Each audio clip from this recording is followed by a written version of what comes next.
Pemerintah Kota Samarinda di bawah kepemimpinan Wali Kota Andi Harun sedang bersemangat mengejar aset-aset daerah. Temuan dari BPK mengenai aset-aset yang terlantar dan tidak bernilai ekonomis dikejar agar pendapatan asli daerah meningkat. Salah satunya adalah lahan yang digunakan oleh Sekretariat Partai Golkar Kaltim di Jalan Mula Warman. Tidak tanggung-tanggung Wali Kota Samarinda bersama Sekda dan perangkat pemerintah lainnya langsung turun gunung mendatangi objek-objek lahan. Bahkan ditemani oleh unsur staf KPK yang memang sedang melakukan pengawasan aset-aset daerah. Karena kedatangan mendadak di Sekretariat Golkar Kaltim, membuat jajaran pengurus partai menjadi tidak siap menyambut kedatangan wali kota. Padahal menyangkut soal lahan yang sekarang ditempati menjadi Sekretariat Partai Golkar. Sudah bukan rahasia karena memang bukan milik partai tersebut. Yang menghadapi itu saya, kemudian Wakil Sekretaris Bidang Pemuda Dinda Arif, kemudian Sekretaris AMPG, dan ada pengurus satu Mas Sorehin. Nah, yang bicara di rapat pertama itu Pak Wali Kota, Andi Harun, menyampaikan maksud kedatangan mereka. Betul kata Sekjen tadi, tidak ada pemberitahuan, tidak ada surat yang datang ke kami. Makanya kita menerima apa adanya. Kita sudah siap data.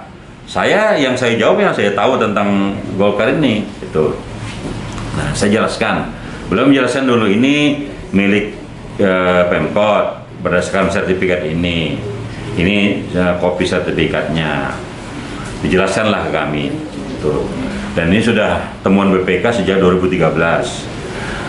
Nah, habis beliau bicara sebentar sebagai pembuka, beliau serahkan ke KPK. Saya rekam semuanya, ada rekaman semua. Dan di KPK bicara normatif. Artinya tugas KPK melakukan salah satu tugas KPK kan untuk pencegahan, pengawasan aset.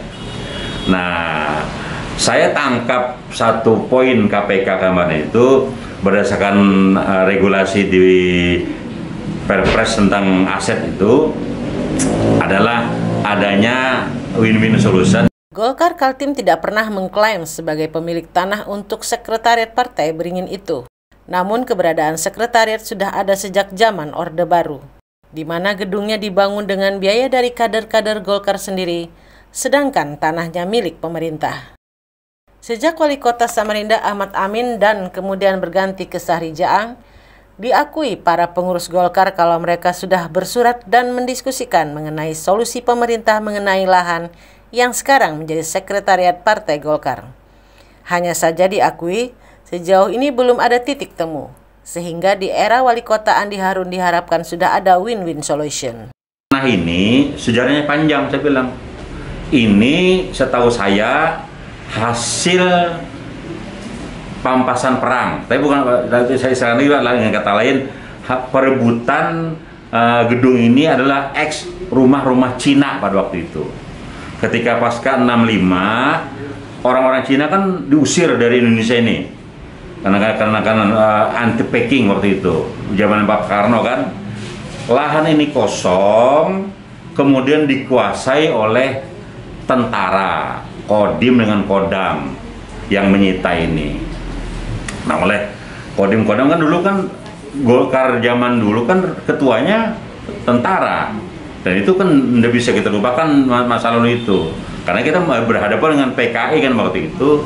Nah, jadi kita bangun gedung ini, kita perbaiki sampai sekarang. Nah, makanya atas kejadian kemarin, karena di media massa rame, senior telepon saya menjelaskan gedung ini. Itu. Jadi kata beliau, kalau mau tertibkan aset, tertibkan semuanya, jangan hanya Golkar.